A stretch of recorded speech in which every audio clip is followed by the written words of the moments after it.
And finally, I will tell you quickly my story of my interview with Chavez for the book. I had met Chavez, obviously, during the 90s when I lived in the country, when he got out of jail.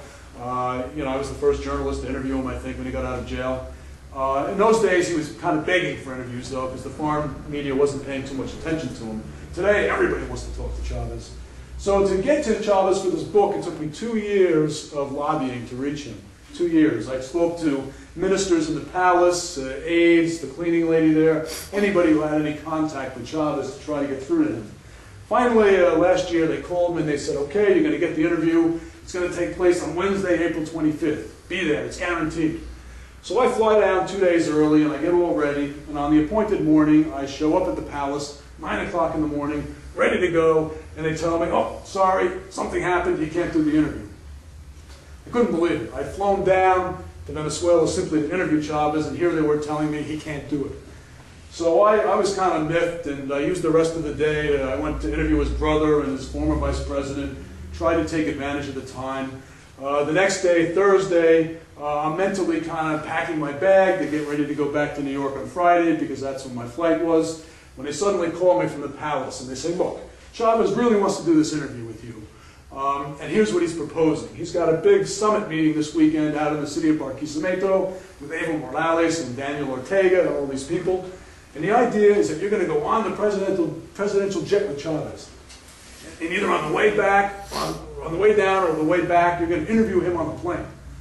I said, well, if you guys can guarantee this time, I'll change my ticket and I'll stay and I'll go down. Oh, we guarantee it, they said. Okay, fine.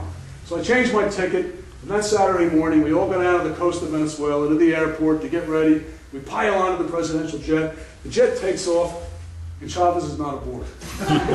He missed the flight. I couldn't believe it. Twice in a row now.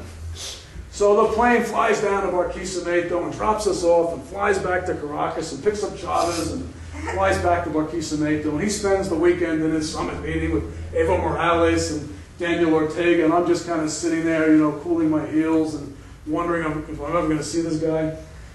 So that Sunday night, though, the plane takes off again, heading back to Caracas, and finally, sure enough, I'm summoned into the little presidential office on the jet there. So we begin the interview, and I talk to Chavez for 40 minutes on the way back to Caracas, and the plane lands, and I figure, okay, that's pretty good. I have 40 minutes, that's more than most people get. But he says, no, come with me. I'm going to give you a ride up to Caracas in my car. I said, okay. So I jump in the back with him, and I pull out the microphone again, and we continue the interview on the way up to Caracas, a 20-minute drive away. But now it's about 11:30 at night. We pull into the palace. It's all dark and quiet. I figure, oh, this has got to be it. He's going to send me home now. But he says, no, come on up here. I want to show you something. So we walk up these stairs outside to this kind of outdoor patio, garden, and there's a helicopter landing pad where he landed during a coup. That's another story. And we talk 15 more minutes. We walk down the stairs into the palace. It's almost midnight by now. I say, for sure, this has got to be it. It's over. But Chavez says, well, I got to get to work. I got a lot to do still. He's a night owl. But come back tomorrow. We'll finish the interview. Well, I don't know how many of you know any Venezuelans, but, and I say this with great love because my wife is Venezuelan, but they are infamous for making appointments they have no intention whatsoever of ever keeping. Okay? So I figured Chavez is just doing the nice, polite Venezuelan thing with me, and oh yeah, sure, President, we'll see you tomorrow at noon. Right, no problem. So noon comes and goes the next day, and of course nothing happens. But at 5 p.m., they call me from the palace again, and they say, look, Chavez wants to finish the interview. Be back here at 8 o'clock. He's going to finish the interview with you. I said, all right. So I go back, I get there at 8 o'clock, and I wait. For 3 hours, I wait. He's off giving a speech someplace.